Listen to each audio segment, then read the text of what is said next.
تو یہ تینوں امتحان بڑی بامردی کے ساتھ اللہ کے خلیل نے دیے اور پاس ہو گئے۔ اس لیے علامہ اقبال نے فرمایا آج بھی ہو جو براہیم کا ایمان پیدا، آگ کر سکتی ہے انداز گلستان پیدا۔ حضرات محترم، یہ میں نے اس لیے ذکر کیا ہے اللہ کے خلیل کا، یہ جو محرم ہے نا، محرم شریف، یہ اسلامی سال کا پہلا مہینہ ہے، اسلامی سال کا پہلا مہینہ ہے، اور اس پہلے مہینے کی ابتدا قربانی سے ہوتی ہے۔ ہمارا جو مسلمانوں کا اسلامی سال ہے اس کی ابتدا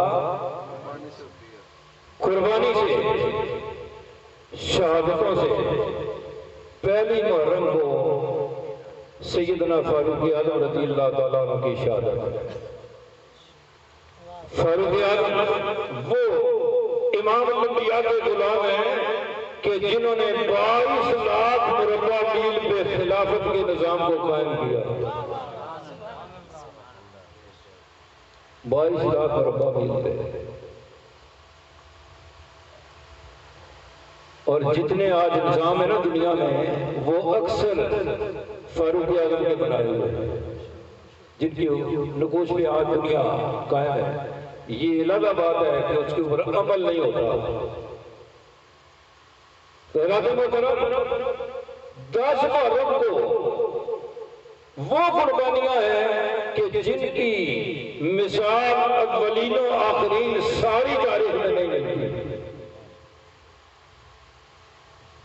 اس سے کیا پتہ چلا کہ ہمارا سال قربانی سے شروع ہوتا ہے، اور اسلامی سال کا آخری مہینہ ذی الحج ہے۔ ذی الحج قربانی والی عید جس کو کہتے ہیں۔ ذی الحج کی 10 تاریخ کو جو قربانیاں پیش کرتے ہیں نا، وہ اللہ کے خلیل کی اس قربانی کی یاد میں کرتے ہیں۔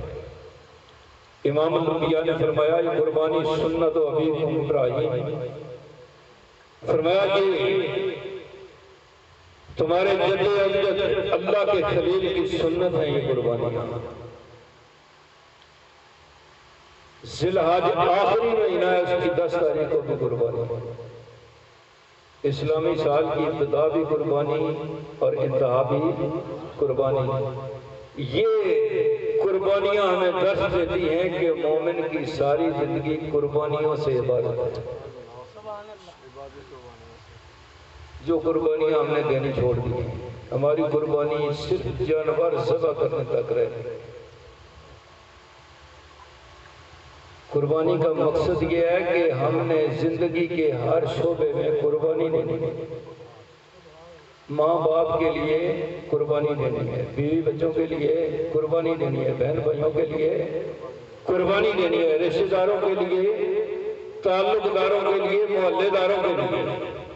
اگر یہ درس اسلامی سال کے مہینوں سے ہم سیکھ لیں، قربانی دینا سیکھ لیں، تو آج ہی انسانی زندگی کے سارے مسئلے حل ہو سکتے ہیں۔ ہم نے یہ سبق حاصل نہیں کیا، اس لیے ہماری مرضی ہوتی ہے کہ ہمارے لیے کوئی قربانی دے، ہم کسی کے لیے قربانی نہ دیں۔ ایسا نہیں ہوتا۔ اہل ایمان کی تاریخ یہ ہے کہ وہ قربانی لیتے نہیں ہیں، قربانی دیتے ہیں۔ یہ اہل ایمان کی تاریخ ہے، ازل سے لے کے اب تک۔ امام الانبیاء نے مال کی قربانی مانگی، صدیق اکبر رضی اللہ تعالیٰ عنہ سارا مال لے کے آ گئے، حضور کے قدموں پہ قربان کر دیا۔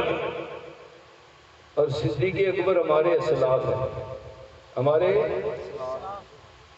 وہ اسلاف ہیں جن کے نقش قدم پہ ہم نے چل کے اپنی زندگی کو کامیاب کرنا ہے۔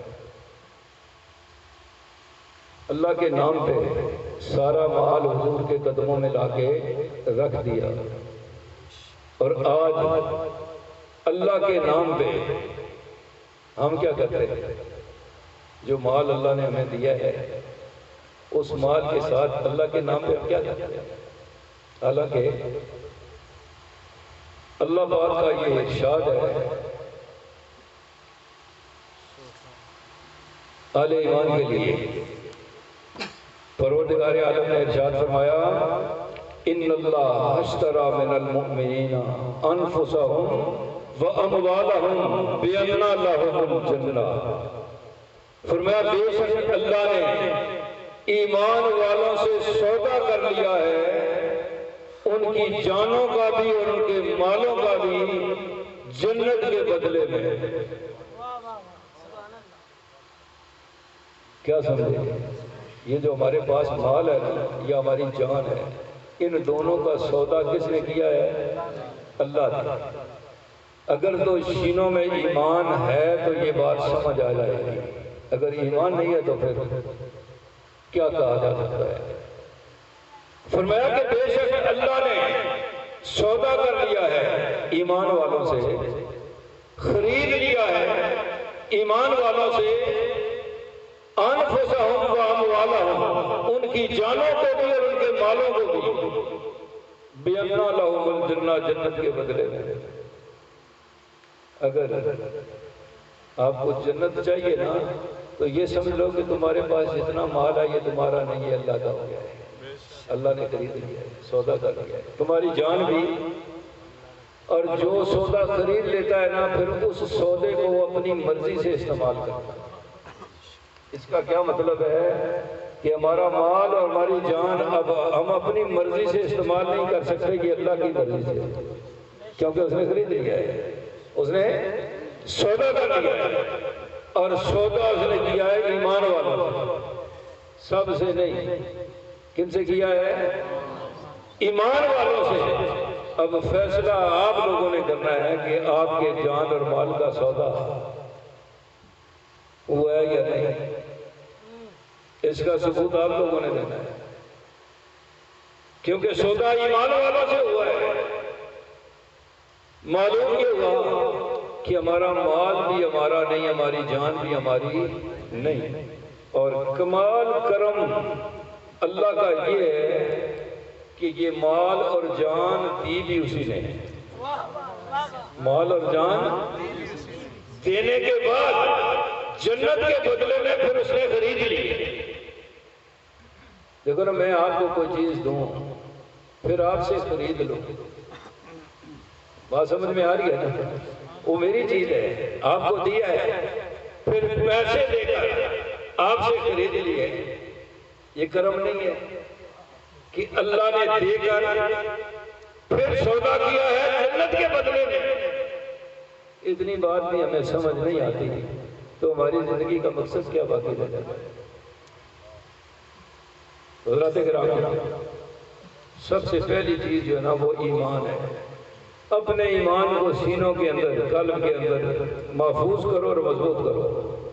ہماری خوش نصیبی ہے کہ ہمیں یہ ایمان کی دولت مل گئی ہے، عطا ہو گئی ہے۔ ہمارے قلب کے اندر یہ دولت نقش ہو گئی ہے، اب اس کو محفوظ کرنا اور مضبوط کرنا یہ ہمارا کام ہے۔ نہیں کریں گے ایمان کمزور ہوتا چلا جائے گا۔ جب کمزور ایمان ہوگا تو اللہ کی طرف سے جو بھی آزمائش آئے گی ہم اس میں کھڑا نہیں ہو سکیں گے، کیونکہ کمزور بندہ کھڑا نہیں ہو سکتا۔ اور جو طاقتور ہوتا ہے، ایمان کی طاقت جس کے پاس ہوتی ہے، وہ اپنی جان بھی قربان کر دیتا ہے، اپنا مال بھی قربان کرتا ہے، اپنی اولاد کو بھی قربان کر دیتا ہے۔ نعرہ تکبیر، نعرہ رسالت، نعرہ تحقیق،